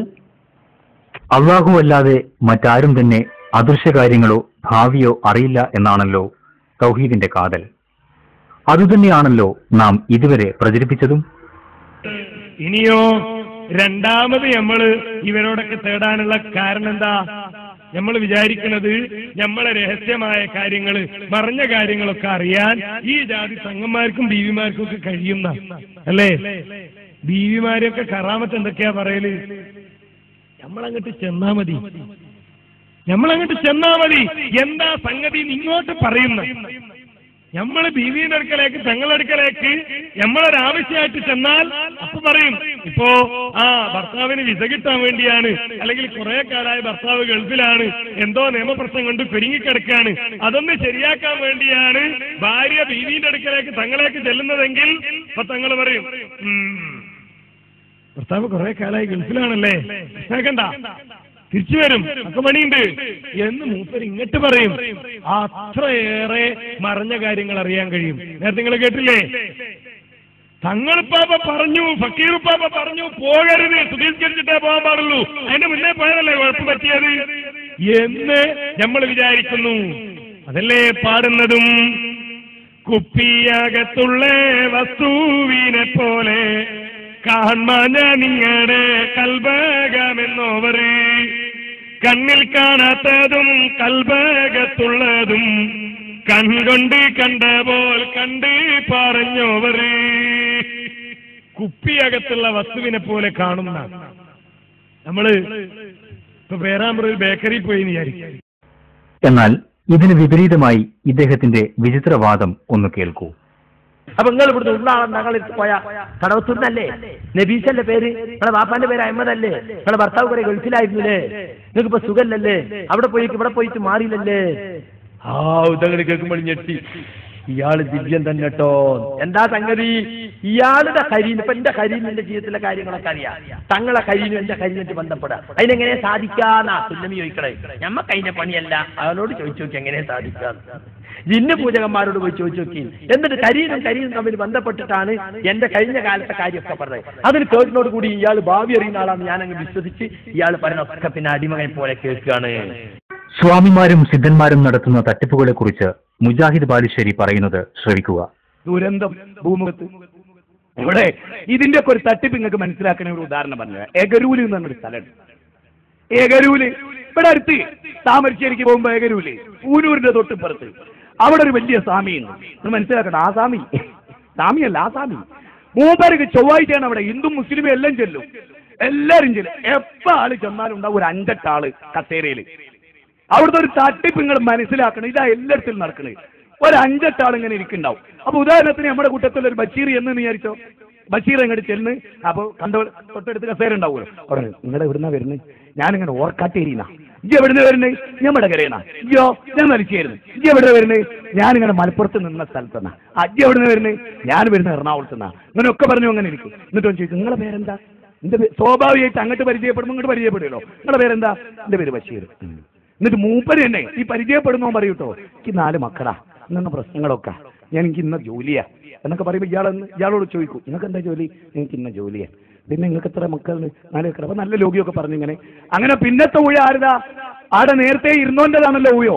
ഓനുള്ളിലേക്ക് എന്നിട്ട് മൂപ്പരോട് ഒരു ബഷീർ തന്നെ ഒറ്റ മണ്ണക്ക് 4 മക്കളുണ്ട്, ഇത്ര കുട്ടികളാണ്, ഡീറ്റെയിൽ ഒക്കെ അവിടെ കൊടുത്തിട്ട് മൂപ്പരിന്റെ ഏജന്റാ എന്നുണ്ടാവും 20 ആള് എന്നുണ്ടാവും. അപ്പൊ അങ്ങോട്ട് കയറി ചെല്ലുമ്പോൾ തന്നെ മൂപ്പരേക്കും ബഷീർ അല്ലേ? അപ്പോഴേക്ക് എന്നെ മൗത്തായി. ഇജാതി പോട്ടറാണല്ലോ ഇത്, മറ്റോ പറഞ്ഞു വിട്ടതാ. ബഷീർ അല്ലേ എന്ന് ചോദിക്കുമ്പോഴേക്ക് എന്നെ ഷെയ്ഖ് ഭയങ്കരം തന്നെ കണ്ടോ. അതുകൊണ്ട് ഇസ്ലാഹി പ്രസ്ഥാനം ലോകത്ത് നിലക്കണം. നമ്മൾ ഷഹീദായ പോലും ഈ മനുഷ്യർക്ക് വേണ്ടി എത്ര പെണ്ണുങ്ങളാ പറ്റിക്കപ്പെടുന്നത്, എത്ര പെണ്ണുങ്ങളാ ചവിക്കപ്പെടുന്നത്. ഞാൻ ഒരേ കാര്യം അയാളോട് ആവശ്യപ്പെട്ടുള്ളൂ, ഞാൻ വരും എന്റെ മനസ്സിൽ തോന്നുന്ന ചില കാര്യങ്ങൾ തുറന്ന് പറഞ്ഞാ നിങ്ങൾ പറയുന്ന പണി ഞാൻ എടുക്കുന്നു.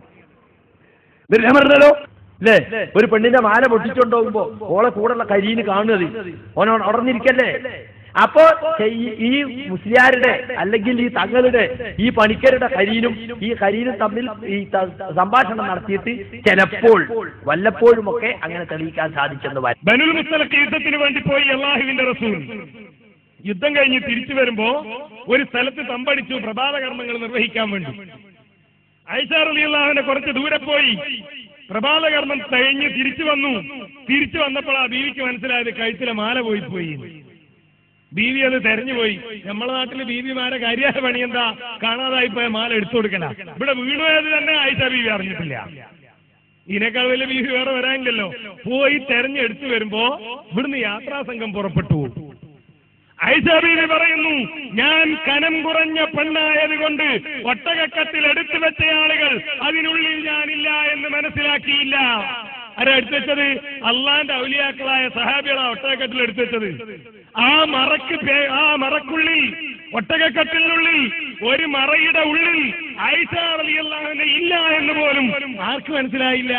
ഔലിയാക്കന്മാർക്ക് മനസ്സിലായില്ല. എന്നാൽ വിശുദ്ധ ഖുർആനിൽ ജിന്നിനെ പറ്റിയുള്ള ഒരു പരാമർശത്തിൽ മറഞ്ഞ കാര്യം അവർക്ക് അറിയില്ല എന്ന കാര്യം സ്വലാഹി തന്നെ ഒരു പ്രഭാഷണത്തിൽ പറയുന്നത് ശ്രദ്ധിക്കൂ. അതുപോലെ സുലൈമാൻ നബി ഇങ്ങനെ ജിന്നുകളെ കൊണ്ട് പണിയെടുപ്പിക്കുക, പടിയും കുത്തി ഇങ്ങനെ നിൽക്കുക. മുതൽ ഭയങ്കരമായിട്ട് അധ്വാനിക്കാൻ സുലൈമാൻ നബി മേൽനോട്ടത്തിൽ നിൽക്കുന്നുണ്ട്. മൂപ്പര് നിന്നോടത്തുനിന്ന് മരിച്ചു. ആ വടി കുത്തി പിടിച്ച് നിന്ന നിലമ മരിച്ചിട്ട് വടി ചെതല് പിടിച്ചിട്ട് പൊട്ടിയിട്ടിട്ടും ആണ് വീണപ്പോഴാണ് സുലൈമാൻ നബി മരിച്ചെന്ന് ആര് മനസ്സിലാക്കിയത്? ജിന്നുകള് മനസ്സിലാക്കിയത്. മനുഷ്യനുമായി ബന്ധപ്പെട്ടപ്പോൾ വളരെ നിസ്സാരമായതും നേരെ മുമ്പിലുള്ളതുമായ ഈ കാര്യം പോലും അറിയാൻ ജിന്നിന് സാധിച്ചില്ല എന്നതല്ലേ ഈ സംഭവം നമ്മെ പഠിപ്പിക്കുന്നത്?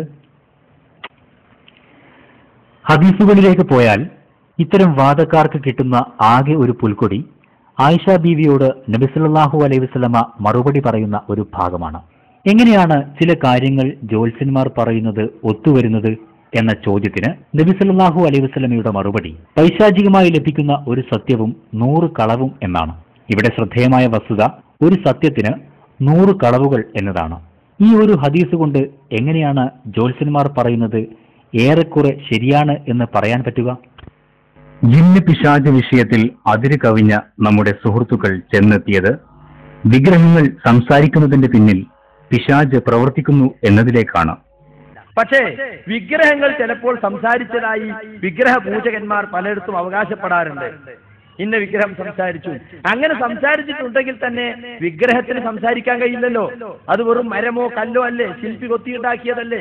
അപ്പോ അതിന്റെ പിന്നിൽ ശൈത്താൻ ശബ്ദമുണ്ടാക്കിയിട്ട് ഈ വിഗ്രഹ ആരാധനയിലേക്ക് ജനങ്ങളെ പ്രേരിപ്പിക്കാൻ, വിഗ്രഹത്തിന് കഴിവുകളുണ്ടെന്ന് വരുത്തി തീർക്കാൻ ചിലപ്പോൾ പിശാച് അങ്ങനെ സംസാരിച്ചേക്കാം, സാധ്യതയുണ്ട് എന്ന് മാത്രമേ അതിനെ സംബന്ധിച്ച് പറയാനുള്ളൂ. ഖുർആനിൽ വിഗ്രഹ പൂജയുടെ ആശാന്മാരായി പരിചയപ്പെടുത്തുന്നത് ഇബ്രാഹിം നബിയുടെ കാലക്കാരെയാണ്. എന്നാൽ അവർക്ക് പോലും വിഗ്രഹങ്ങൾക്ക് സംസാരിക്കാൻ സാധിക്കും എന്ന വിശ്വാസമില്ല എന്ന് ഖുർആൻ ഖണ്ഡിതമായി പറഞ്ഞതാണല്ലോ. എന്നിട്ടും എന്തുകൊണ്ടാണെന്നറിയില്ല ഈ ഒരു ഖുർആൻ വാക്യത്തെ പോലും സക്കരിയ സ്വലാഹിക്ക് ദുർവ്യാഖ്യാനം ചെയ്യേണ്ടി വന്നത്. ഇബ്രാഹിം നബിയുടെ കാലത്തുനിന്ന് ഇന്ത്യ സംസാരിക്കാവുന്നത് വലിയ വിഗ്രഹത്തിന്റെ കഴുത്തിൽ കോടാലി കൊളത്തിയിട്ട് മറ്റീലൊക്കെ തലയർത്തല്ലോ. എന്നാ വലിയ വിഗ്രഹം സംസാരിച്ചൂടെ ഇബ്രാഹിമ ചെയ്തത്? അന്ന് ശൈത്താൻ ആ ട്രിക്ക് പ്രയോഗിച്ചില്ല വെച്ചിട്ട് പിന്നെ ലോകത്തോടെയും പ്രയോഗിക്കാൻ പാടില്ല എന്നാ. സഹോദരങ്ങളെ, സ്വന്തം വാദം സ്ഥാപിക്കാൻ വേണ്ടിയല്ലേ ഈ ആയത്ത് പോലും വളച്ചൊടിക്കേണ്ടി വരുന്നത്? പരിശുദ്ധ ഖുർആനിൽ ജിന്നിനെ കുറിച്ച് പറയുന്നതും ജിന്നുമായി ബന്ധപ്പെട്ട വിശ്വാസത്തെ കുറിച്ച് പറയുന്നതും ഖുർആനും സുന്നത്തും പറയുന്നത് അപ്പടി അംഗീകരിക്കുകയും വിശ്വസിക്കുകയും ചെയ്യുക എന്നല്ലാതെ അദൃശ്യമായ വിശ്വാസത്തിൽ ശക്തമായി വിശ്വസിക്കേണ്ട മുസ്ലിമിന് അതിൽ ഗവേഷണം നടത്താൻ അനുവാദമില്ല, അധികാരമില്ല. കാരണം അതവന്റെ പരിധിക്കപ്പുറത്താണ്, നമ്മുടെ ചിന്തക്കപ്പുറത്താണ്. ആലമുൽ ജിൻ എന്ന് പറയുന്നത് നമ്മുടെ ചിന്തക്കപ്പുറത്താണ്. മരിച്ചവരോട് സംസാരിക്കാൻ കഴിയുകയില്ലെന്ന് വിശുദ്ധ ഖുർആനും തിരുസുന്നത്തും വ്യക്തമാക്കുന്നു. എന്നിട്ടും ഇദ്ദേഹം പറയുന്നത് കാണുക. ജസ്റ്റിസ് കൃഷ്ണയ്യര് മരിച്ച ഭാര്യയോട് സംസാരിച്ചു, അദ്ദേഹം ബുക്കന്നെ എഴുതിയിട്ടുണ്ട്. ആ പുസ്തകത്തിൽ ഒരുപാട് ആളുകൾ മരിച്ചവരുമായി സംസാരിച്ചത് എഴുതിയിട്ടുണ്ട്. ആരോടാണ് സംസാരിക്കുന്നത്? മരിച്ച ഭാര്യയുടെ റൂഹിനോടാണെന്നാണ് ഇവർ അവകാശപ്പെടുന്നത്. അല്ല, അത് ശൈത്താനോടാണ് സംസാരിക്കുന്നത്. മരിച്ച ഭാര്യയുടെ കൂടെയുള്ള കരീനോടാണ് സംസാരിക്കുന്നത്. ആളുകൾ മരിച്ചവരുമായി സംസാരിച്ചത് എഴുതിയിട്ടുണ്ട്. ആരോടാണ് സംസാരിക്കുന്നത്? മരിച്ച ഭാര്യയുടെ റൂഹിനോടാണെന്നാണ് ഇവർ അവകാശപ്പെടുന്നത്. അല്ല, അത് ശൈത്താനോടാണ് സംസാരിക്കുന്നത്. മരിച്ച ഭാര്യയുടെ കൂടെയുള്ള കരീനോടാണ് സംസാരിക്കുന്നത്. പിശാച് മറഞ്ഞു നിന്ന് മരിച്ചവരുടെ രൂപത്തിൽ സംസാരിക്കുമെന്ന് പറയാൻ സ്വലാഹി എന്ത് തെളിവാണ് കൊണ്ടുവരിക? ജസ്റ്റിസ് കൃഷ്ണയ്യരുടെ ഖൗല് നമുക്ക് പ്രമാണമാണോ? ഇതൊക്കെ തെളിയിക്കുന്നത് അന്ധവിശ്വാസങ്ങൾ പുതിയ പുതിയ ദുർവ്യാഖ്യാനങ്ങളിലൂടെ വീണ്ടും നവോത്ഥാന ചിന്തയുള്ളവരിൽ കയറ്റിയിരുത്താനുള്ള പൈശാചിക തന്ത്രമല്ലേ? കേരളത്തിലും പുറത്തുള്ള പള്ളികളിലും കേന്ദ്രീകരിച്ചിരിക്കുന്ന വിവിധ ജാറങ്ങൾ ഓരോ രോഗത്തിന് പ്രത്യേകം പ്രത്യേകം കുപ്രസിദ്ധിയാർജിച്ചവയാണല്ലോ. എന്നാൽ പല ജാറ കേന്ദ്രങ്ങൾക്ക് തൊട്ടുതന്നെ പുതിയ പുതിയ സൂപ്പർ സ്പെഷ്യാലിറ്റി ഹോസ്പിറ്റലുകൾ ഉയർന്നു വന്നത് തെളിയിക്കുന്നത് ഇത്തരം ജാറങ്ങൾ രോഗങ്ങൾക്കും മറ്റും ശാന്തിയും ശമനവും നൽകാൻ കഴിയില്ലെന്നതിനുള്ള ജാറ പൂജകർക്ക് തന്നെയുള്ള തിരിച്ചറിവ് കൊണ്ടാണല്ലോ. എന്നാൽ നമ്മുടെ സക്കരിയ സ്വലാഹി പിശാചിന് പല അസുഖങ്ങളും മാറ്റാനുള്ള കഴിവുണ്ടെന്ന് വിവിധ വേദികളിൽ പ്രസംഗിക്കുന്നത് ഈ അന്ധവിശ്വാസങ്ങൾ ജനങ്ങളിലേക്ക് വീണ്ടും എത്തിക്കാനുള്ള പുറപ്പാടല്ലേ? എങ്കിൽ മറ്റെന്താണ് അദ്ദേഹം പറയുന്നത്? ശ്രദ്ധിക്കൂ. പിശാച് ചിലപ്പോൾ മനുഷ്യന്റെ ശരീരത്തിൽ കയറി കൂടിയിട്ട് ചില രോഗങ്ങൾ ഉണ്ടാകും. ഇത്തരം കേന്ദ്രങ്ങളിൽ ചെന്ന് അവൻ ഇറങ്ങിക്കൊടുക്കും. എന്തിനാത്? ഈ കേന്ദ്രത്തിൽ ഇവന് വിശ്വാസമാകാൻ വേണ്ടിയിട്ട്. ഇപ്പൊ ഒരു മാനസിക രോഗി ഏർവാടി പോയാൽ ചിലപ്പോൾ സുഖം കിട്ടുന്നതുകൊണ്ടാ. പിശാച് കയറിയിട്ട് വന്ന മാനസിക രോഗമാണെങ്കിൽ ഏർവാടി ചെല്ലുമ്പോൾ പിശാച് ഒഴിഞ്ഞു കൊടുക്കും. അപ്പൊ ഈ പോയവൻ ഏർവാടിത്തങ്ങളിൽ വിശ്വാസമായി, അവന്റെ കുടുംബങ്ങൾക്ക് വിശ്വാസമായി, അവനെ കൊണ്ടുപോയവർക്ക് വിശ്വാസമായി. പിന്നെ അവിടുത്തെ നൂലും വെള്ളവും ഒക്കെ വാങ്ങിയിട്ട് പോരും. അപ്പൊ ഒരു കുഴപ്പമല്ല. പിന്നെ ഏർവാടിത്തങ്ങളെ കുറിച്ച് ഇങ്ങനെ ദിക്റും അവിടുത്തെ മൗലൂദും ഒക്കെ ചൊല്ലി ഇങ്ങനെ നടക്കും. കുറച്ചു കാലം ഇനിയും കയറും. അത് പിന്നെയും പോയി ഏർവാടിയിൽ. പിന്നെ അവരെല്ലാവരോടും പറയും ഏർവാടി പോയാൽ രോഗം മാറും, ഏർവാടി പോയാൽ രോഗം മാറും. അങ്ങനെ ഒരുപാട് ആളുകൾ ഇങ്ങനെ റിക്രൂട്ട് ചെയ്യും. അപ്പൊ ഒരുത്തന്റെ ദേഹത്ത് കയറിയ ഒരുപാട് ആളെ ശിർക്കിലും കുഫറിലും തളച്ചിടാൻ ശൈത്താന് സാധിക്കും. ശൈത്താനെ പ്രീതിപ്പെടുത്തിയാൽ ശൈത്താൻ ഒഴിഞ്ഞു നിൽക്കും. അപ്പൊ ജാറത്ത് പോകൽ ശൈത്താനെ പ്രീതിപ്പെടുത്തലാണ്. അതുപോലെ തന്നെയാണ് അമ്പലത്തിലേക്ക് നാഗത്തെ നേർച്ചയാക്കിയാലും ചിലപ്പോൾ പിശാച് ഒഴിഞ്ഞു നിൽക്കും. അതിന്റെ പേരിൽ അസുഖം മാറിക്കിട്ടും. അവിടെ ശൈത്താനാണ് രോഗം സുഖമാകാൻ കാരണക്കാരനാകുന്നത്. ശൈത്താൻ അങ്ങനെയൊക്കെ ചെയ്യും. ശൈത്താനെ സന്തോഷിപ്പിച്ചപ്പോൾ അവൻ നിന്നെ സന്തോഷിപ്പിക്കാൻ കരുതിയട്ടന് ചെറുതെത്തിയ ഒരു സന്തോഷമായി ശിർക്ക് ചെയ്തല്ലോ. ശിർക്ക് ചെയ്താൽ ഇവനെ നരകത്തിലെത്തിക്കാനുള്ള ഫസ്റ്റ് പടി പൂർത്തിയായി. അപ്പൊ ശൈത്താൻ ഉപദ്രവിക്കൂല. അപ്പൊ ഏർവാടി പോയാൽ സംഭവിക്കണമെന്നാണ്. ഏർവാടി പോയ ആൾക്ക് ഏർവാടി ബാദുശാത്തങ്ങൾക്ക് കറാമത്തുണ്ട്. ഓരോട് പ്രാർത്ഥിച്ചാൽ രോഗം മാറും. ഓരോ ഹലർത്ത് ചെന്നാൽ പിന്നെ ഇളകാത്തൊരു ശൈത്താനില്ല. ഓറ് പോയാൽ എത്ര ആൾക്ക് മാറിയാണ്. പിന്നെ ഓര് കൊടുത്ത വെള്ളം അതിങ്ങനെ കുടിച്ചുകൊണ്ടിരുന്നാൽ മതി. അപ്പൊ ഒരു കുടുംബത്തെ തന്നെ ശിർക്കിലെത്തിക്കാൻ സാധിക്കും. അപ്പോ വിട്ടു നിൽക്കും. അപ്പൊ ബന്ധുക്കൾ സുഖാവും. അപ്പൊ ഇവിടെ വന്നിട്ട് എന്ത് പറയും? ഏർവാടി തങ്ങളെ കറാമത്തോട് രോഗം മാറിയത് ശൈത്താൻ വിട്ടു നിന്നിട്ടാണ്. ശൈത്താനാണ് അവിടെയൊക്കെ പ്രവർത്തിക്കുന്നത്. ഒരാളെ ഏർവാടി കൊണ്ടുപോയിട്ട് മാനസിക രോഗം കുറച്ച് സുഖപ്പെട്ടാൽ അതിന് അർത്ഥം എന്താ? ശൈത്താൻ മുഖേന ഉണ്ടായ രോഗാണെങ്കിൽ ഇത്തരം കേന്ദ്രങ്ങളിൽ ചെല്ലുമ്പോൾ ശൈത്താൻ വിട്ടു നിൽക്കും. അപ്പൊ എന്തായി? കൊണ്ടോയോനും കൊണ്ടോയന്റെ കുടുംബങ്ങൾക്കും ഏർവാടിയിൽ വിശ്വാസമായി. ഏർവാടി തങ്ങളെ കറാമത്തുകൊണ്ട് നമ്മളാളെ രോഗം മാറി. ചില രോഗങ്ങളൊക്കെ മാറ്റാൻ പിശാചിന് സാധിക്കും എന്നതിന് ഇക്കൂട്ടർ പലപ്പോഴും ഉദ്ധരിക്കുന്നത് ഇബ്നു മസ്ഊദിന്റെ ഒരു സംഭവമാണല്ലോ.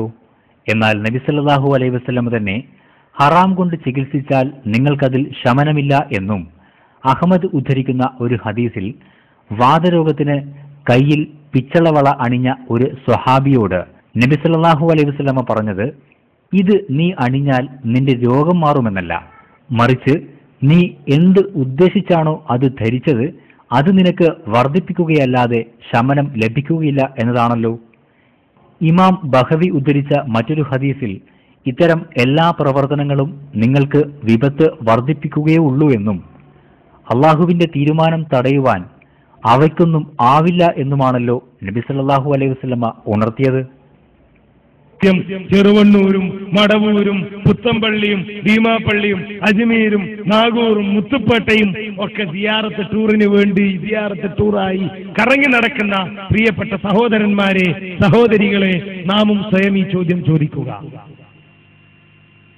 അല്ലാഹു സുബ്ഹാനഹു വ തആല എനിക്കൊരു കുഞ്ഞിനെ നൽകാതെ എന്നെ പരീക്ഷിക്കണമെന്നാണ് നിശ്ചയിച്ചതെങ്കിൽ ഏത് ജാറത്തിലെ തങ്ങൾക്കാണ് എനിക്ക് കുഞ്ഞിനെ നൽകാൻ കഴിയുന്നത്?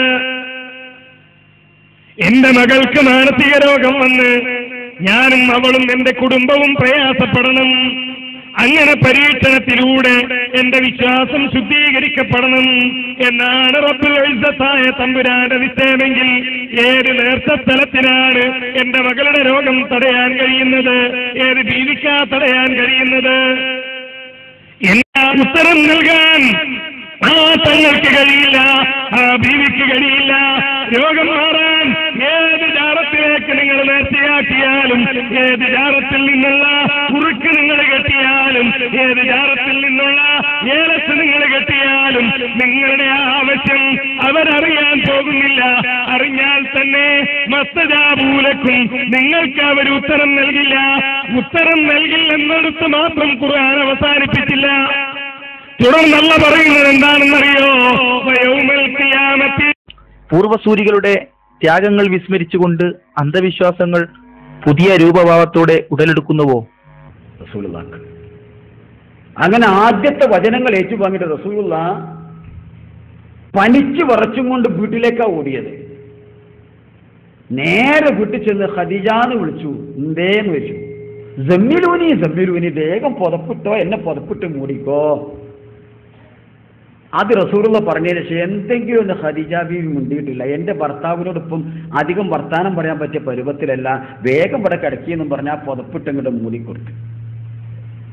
നമ്മളെ പെണ്ണുങ്ങളാണെങ്കിലോ ഒറ്റക്കൊന്ന് പോട്ടൊരു മനസ്സമാധാനത്തിന് ഞാൻ അവിടെ ഒന്ന് പോയി ഇരിക്കട്ടെ, ആ മനസ്സമാധാനം ഇന്ത്യയും കുട്ടികളും ഇവിടെ ആക്കിയിട്ട് അത് പോണത് വല്ല മലന്റെ മുകളിലേക്കാണെങ്കിലോ വല്ല ഗുഹന്റെ ഉള്ളിലേക്കാണെങ്കിലോ കണ്ട മലന്റെ മുകളിൽ പോയി ഗുഹയിലിരുന്ന് ശൈത്താനെ കണ്ട് പേടിച്ചിട്ട് വരുന്നതിന് പുറക്കണ പണിയല്ല എന്നറിയും.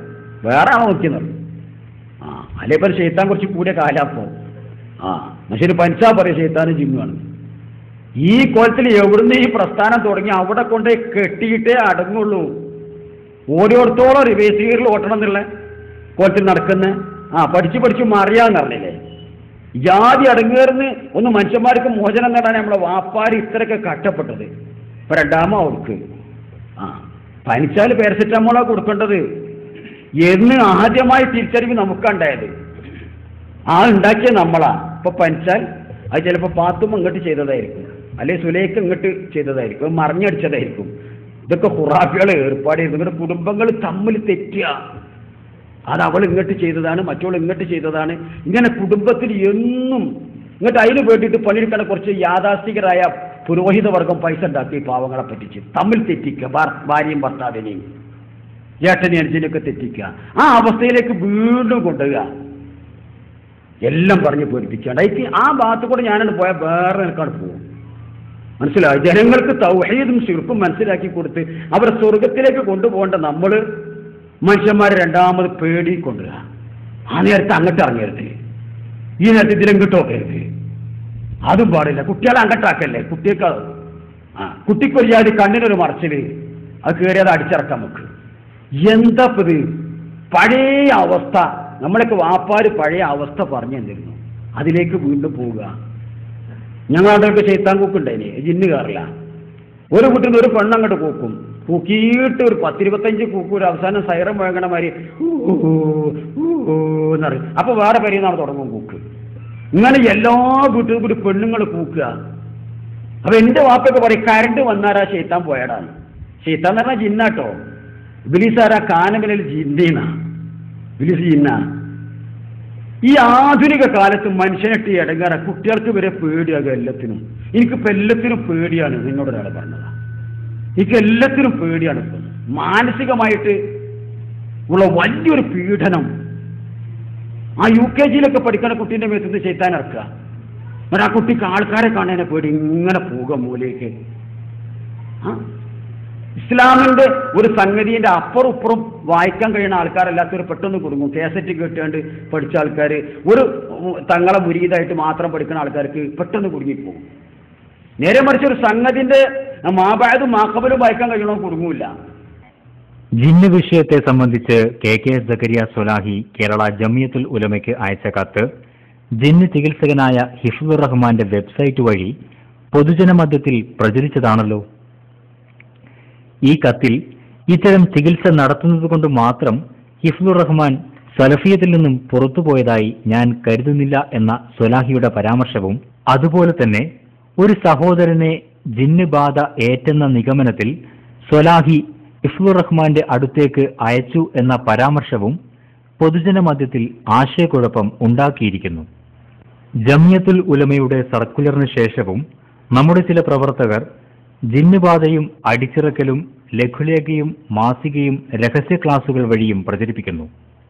ഈ അടുത്ത കാലത്ത് കണ്ണൂർ തലശ്ശേരി ഭാഗത്ത് ഇറക്കിയ ഒരു ലഘുലേഖയിൽ മന്ത്രിച്ചുകൊണ്ടും ആവശ്യമെങ്കിൽ അടിച്ചുകൊണ്ടും പിശാച് ബാധയേറ്റ ആളെ ചികിത്സിക്കുവാൻ ഖുർആനിലും സുന്നത്തിലും തെളിവുണ്ടെന്ന് വാദിക്കുന്നു. 5-6 വർഷങ്ങൾക്ക് മുൻപ് ഇസ്ലാഹി ചരിത്രത്തിൽ കേട്ടുകേൾവിയില്ലാത്ത ഒരു സംഭവമാണ് സലഫികളിൽ ജിന്ന് കൂടുന്നതും ഇറക്കുന്നതും. എന്നാൽ ഒരു കൂട്ടർ പിശാചുമായി ബന്ധപ്പെട്ട് ജാഹിലിയ കാലത്തുള്ള ഒരുപാട് അന്ധവിശ്വാസങ്ങൾ കേരള സമൂഹത്തിൽ പ്രചരിപ്പിച്ചു. സ്ത്രീകളോട് ചൂടുവെള്ളം ഒഴിക്കുമ്പോഴും മേശ വലിക്കുമ്പോഴും പിശാചിനെ ശ്രദ്ധിക്കണമെന്ന് ഭയപ്പെടുത്തുകയുണ്ടായി.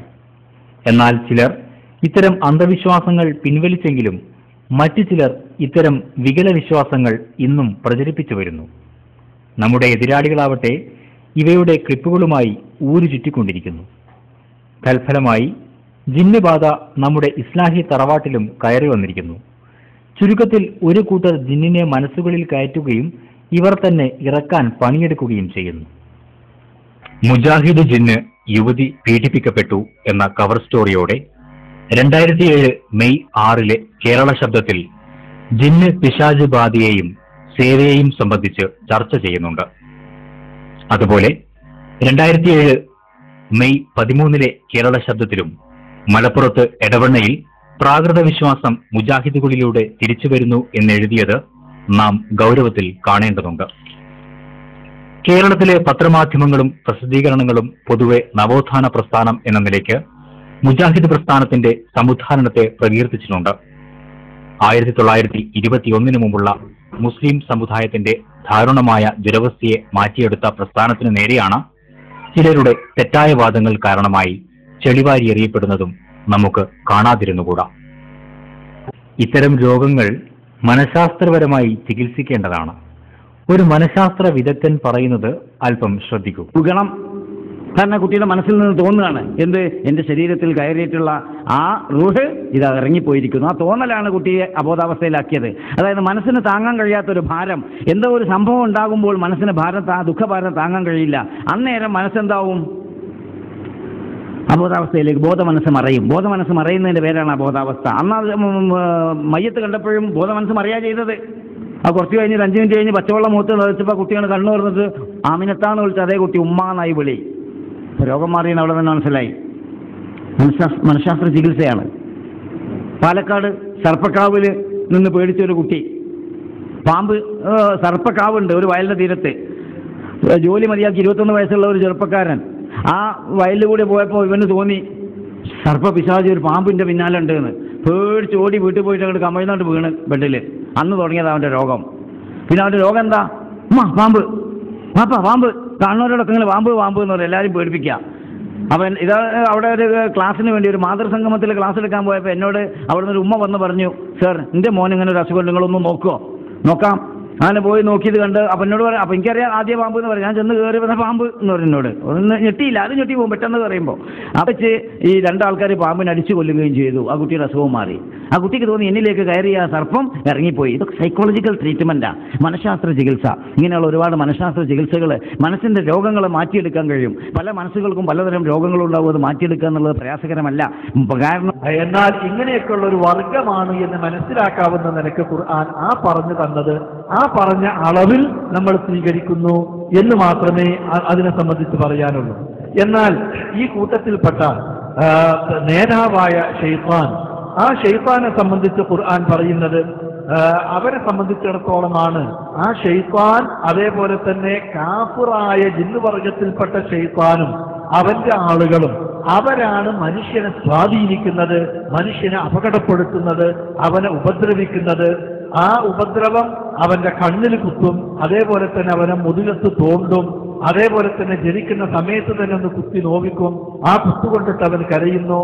ഇങ്ങനെയുള്ള സംഗതികളൊക്കെ ചിലത് എടുത്തു പറയുകയും അതേപോലെ തന്നെ ഈ കൂട്ടത്തിൽ ഇങ്ങനെ പറഞ്ഞു പോയിട്ട് എത്രത്തോളം എന്ന് വെച്ചാൽ ആ ശൈത്താനെ പറ്റിയുള്ള ഒരു പേടി കൊണ്ട് പുറത്തേക്ക് ഇറങ്ങാൻ കഴിയാതെ മേലെ എന്തെങ്കിലും ഒന്ന് തണുത്ത് പൊന്തിയാൽ അത് ശൈത്താനാണോ, ജലദോഷം വന്നാൽ അത് ശൈത്താനാണോ, തലവേദന വന്നാൽ അത് ശൈത്താനാണോ, അതേപോലെ തന്നെ തനിക്കെന്തെങ്കിലും എന്തെങ്കിലും ഒരു അസുഖം വരുമ്പോഴേക്ക് അതൊക്കെ ശൈത്താൻ ഉണ്ടാക്കിയതാണോ എന്നുള്ള എല്ലാ അസുഖങ്ങളെ സംബന്ധിച്ചും എന്ത് കാര്യങ്ങൾ സംഭവിക്കുമ്പോഴും അതൊക്കെ പിശാചാണ്, അതേപോലെ തന്നെ ജിന്നുബാധയാണ് എന്നുള്ള ഒരു തോന്നലിലേക്ക് എത്താവുന്ന നിലക്ക് അള്ളാനെക്കാട് ശൈത്താനെ പേടിക്കേണ്ട ഒരവസ്ഥയിലേക്ക് ശൈത്താനെ പ്രൊജക്ട് ചെയ്ത് കാണിക്കുന്ന ചില കേന്ദ്രങ്ങൾ, ചില വ്യക്തികൾ അത് ഈ അടുത്തായി ഉണ്ടായത് കൊണ്ട് നമ്മൾ അവനെ കാണേണ്ടത് എങ്ങനെ എന്നത് ഞാൻ ഖുർആനിൽ വന്നിട്ടുള്ള ചില ആയത്തുകൾ AJU സർക്കുലറിന് ശേഷവും കേരളത്തിലെ ചില സ്ഥലങ്ങൾ കേന്ദ്രീകരിച്ച് മുജാഹിദുകളെ ആശയക്കുഴപ്പത്തിലാക്കുന്ന ലഘുലേഖകളും പുസ്തകങ്ങളും റുഖിയ CD-യും ഇപ്പോഴും നമ്മുടെ ചില സഹോദരങ്ങൾ അടിച്ചിറക്കുന്നു. നമ്മുടെ ചില പള്ളികൾ കേന്ദ്രീകരിച്ച് ജിന്ന് ചികിത്സ നടക്കുന്നു. കുട്ടികളിലും സ്ത്രീകളിലും ഭയാശങ്കകൾ ഉണ്ടാക്കുന്നു. കാലഹരണപ്പെട്ട അന്ധവിശ്വാസങ്ങൾ തിരിച്ചു വരുന്നു. യാഥാസ്ഥികർക്ക് പോലും വെളിച്ചം കാട്ടിയ നമ്മുടെ പ്രസ്ഥാനം രോഗത്തിന് മരുന്നും പ്രാർത്ഥനയും പഠിപ്പിച്ചിരുന്നു. എന്നാൽ ചിലർ പ്രസ്ഥാനത്തിനകത്ത് ആത്മീയ ചികിത്സയാണ് അവതരിപ്പിക്കുന്നത്. പൊതുജനങ്ങൾക്കിടയിൽ തെറ്റിദ്ധാരണ വർദ്ധിക്കുകയാണ്. അതിരി കവിയുന്ന നമ്മുടെ സുഹൃത്തുക്കളോട് ഗുണകാംക്ഷയോടെ സംസാരിച്ചാൽ ഹദീസ് നിഷേധികളും യുക്തിവാദികളും മടവൂരികളുമാക്കി മുദ്രകുത്തുകയാണ്. ഈ അടുത്ത കാലം വരെ പ്രമാണത്തിനപ്പുറം ഏതെങ്കിലും വ്യക്തികളുടെ കാലകീരകൾക്കോ ഫത്വകൾക്കോ പിന്നാലെ പോകുന്നവരായിരുന്നില്ല നമ്മുടെ പ്രവർത്തകർ. എന്നാൽ ഇന്ന് സമസ്തക്കാരെ പോലെ നമ്മിൽ ചിലരും തക്ലീദുകാരായി മാറിയിരിക്കുകയാണ്. ഇത്തരം അപകടവാദങ്ങൾ കൊണ്ട് മുജാഹിദുകൾക്ക് ഒരു നേട്ടവുമില്ല. എന്തിന് നാം സുന്നികൾക്ക് വടിയും മടവൂരികൾക്ക് ഏണിയും വെച്ചു കൊടുക്കണം? മൗലവിമാര് പറയുന്നു ശൈത്താൻ ഹാദിറാവുമെന്ന് മാത്രമല്ല, ചിലപ്പോ ശൈത്താന് മനുഷ്യന്റെ കോലം തന്നെ മാറ്റിയിട്ട് വേറൊരാളാക്കി മാറ്റുമെന്ന്. എങ്ങനെ ശൈത്താനിന് ഭയങ്കര പവർ കൊടുത്തിരിക്കാൻ ഇപ്പൊ മൗലവിമാര് ശൈത്താൻ ആളെ തന്നെ മാറ്റിക്കളിയും എന്ന് പറഞ്ഞാൽ ചില അസാൻമാർഗിക പ്രവർത്തനങ്ങൾ പോലും നടത്താൻ ഇത്തരം വാദങ്ങൾ ഇവർ മറയാക്കുന്നു. നിങ്ങൾക്കറിയില്ലേ ഇവിടെ ചെക്കിയാട് സദസ്സിന് ഇല്ലേ ചെക്കിയാട് പാറക്കളവ് ചെക്കിയാട് കള്ളത്തരീക്കത്തിൽ പോയി ഒരു പെണ്ണ് ഭർത്താവ്. എന്നിട്ടോ ഞാൻ അവിടെ പോയി പ്രസംഗിച്ചു. എന്താ ആ സ്ത്രീ പറഞ്ഞത് പേരോട് ഉസ്താദ് ഇടക്കിടക്ക് എൻ്റെ അടുത്ത് പേരല്ലത്. പിന്നെ ആരാ വരുന്നത്? പിന്നെ തൈക്കണ്ടി ഉസ്താദ് വരുന്നത്. അവളെ ഭർത്താവ് പറഞ്ഞത് തന്നെ. അവരെന്നോട് ഞാൻ പോയിട്ടില്ല. പിന്നെ ബി വി ആയിട്ട് രംഗത്ത് വന്നതാ. പിന്നെ തൈക്കണ്ടി ഉസ്താദും പോയിട്ടില്ല. അതേ സമയത്ത് പോയവർ കാണുന്നു അവർ വടകരണ്ടൊരു തെരീക്കത്ത് കള്ളത്തെരീക്കത്തി ഒരു തങ്ങളെ അക്കള്ളത്തെരീക്കത്തി പോയി കുടുങ്ങിയതാ. ഞാൻ അവിടെ പോയി വിശദീകരിച്ചു. സൂറത്തുൽ ജിൻ ഓതിയിട്ട് ജിന്നിന്റെ പ്രശ്നങ്ങൾ മുഴുവനും വിളിച്ച് വിശദീകരിച്ചു ഓതി ഞാൻ പ്രസംഗിച്ചു. ഭാര്യയും ഭർത്താവും വീട്ടിലിരുന്ന് കേട്ടു, പ്രസംഗം കേട്ടു. മുഴുവൻ കേട്ടപ്പോ ഞാൻ പറഞ്ഞു ജിന്ന് അങ്ങനെയൊക്കെ കളിക്കും. പേരോടിന്റെ കോലത്തിലും വരും, അതുപോലെ തന്നെ ചിലപ്പോ സൈക്കൻഡ് ഉസ്താദിന്റെ കോലത്തിലും വരും. അതിന് ഞാൻ തെളിവുകളും ഉദ്ധരിച്ചു. ഇബ്നു അബ്ബാസിന്റെ കോലത്തിൽ വന്നൊക്കെ തെളിവ് ഉദ്ധരിച്ചു. നേരം വെളുത്തപ്പോ ആ വീട്ടുകാര് പാനൂര് പോയി തങ്ങളെത്തി തൗബ ചെയ്ത് തെരീക്കത്ത് ഒഴിവാക്കി എന്നെ ടെലിഫോൺ ചെയ്ത് ചെക്കിയാട് മുണ്ടോളിപ്പള്ളിന്റെ കമ്മിറ്റിക്കാരും അദ്ദേഹവും കുറ്റിയാടി വന്ന് അദ്ദേഹത്തിന് ശൈഖ് കൊടുത്ത പുസ്തകം ഇതന്ന് ഞാൻ ഇനി പരിപാടിക്കില്ല എന്ന് പറഞ്ഞ് കള്ളത്തെരീക്കത്ത് രാജിവെച്ച് ഇനി ചെക്കിയാട് നടന്നതാ. അപ്പോ മനുഷ്യരൂപത്തിൽ ജിന്ന് പ്രത്യക്ഷപ്പെടും.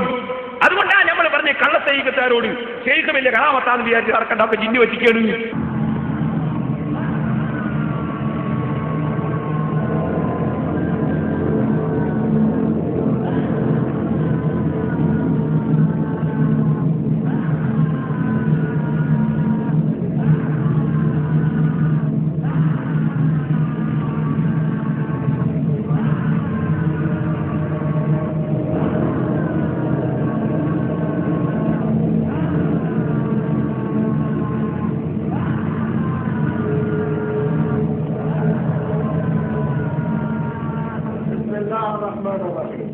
والصافات صفا فالزاجرات زجرا.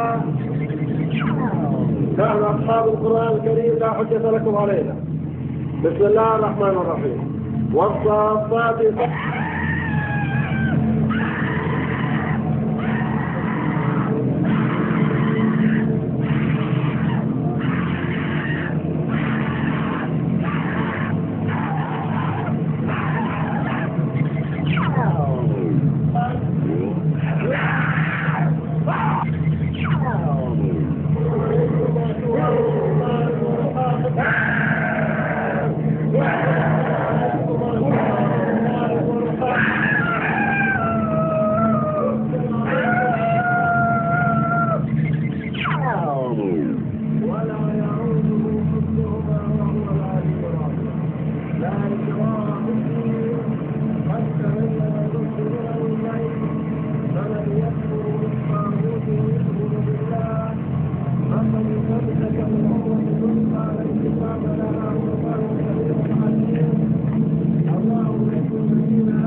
أصحاب النار هم فيها خالدون. بسم الله الرحمن الرحيم. بسم الله الرحمن الرحيم. الله لا إله إلا هو الحي القيوم لا تأخذه سنة ولا نوم له ما في السماوات وما في الأرض من ذا الذي يشفع عنده.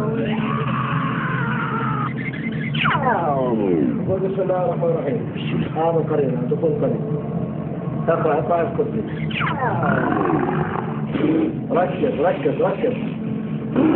له ما في السماوات وما في الأرض من ذا الذي يشفع عنده إلا بإذنه يعلم ما بين أيديهم وما خلفهم. ركز ما بجسد فيش. يقول بسم الله مرة ثانية. بسم الله الرحمن الرحيم. قل أعوذ برب الناس مالك الناس إله الناس من شر الوسواس الخناس الذي يوسوس في صدور الناس من الجنة والناس. تفضل مرة ثانية.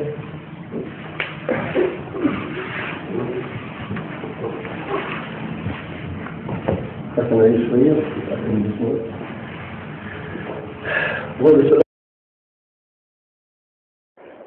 നമ്മുടെ പണ്ഡിതന്മാരും നേതാക്കളും ചോദ്യം ചെയ്യുമ്പോൾ മാത്രം തിരുത്തിയെന്നും ആ വിഷയം പറയുന്നില്ലെന്നും ഇനി പറയുകയില്ലെന്നുമുള്ള സ്ഥിരം പല്ലവിയാണ് ജിന്ന് പിശാച് വാദത്തിൽ അതിര് കവിഞ്ഞവർ ആവർത്തിക്കുന്നത്.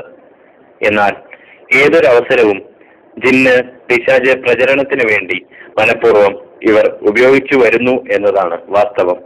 വാദപ്രതിവാദ വേദിയായാലും ഖണ്ഡന മണ്ഡന പ്രസംഗവേദിയായാലും അവസരം സ്വയം സൃഷ്ടിക്കുകയും പ്രചരിപ്പിക്കുകയും ചെയ്യുന്നു. അതിനാൽ തന്നെ ഇവരുടെ മുഖ്യ അജണ്ട ജിന്ന് പിശാച് പ്രചരണം മാത്രമായി മാറുന്നു.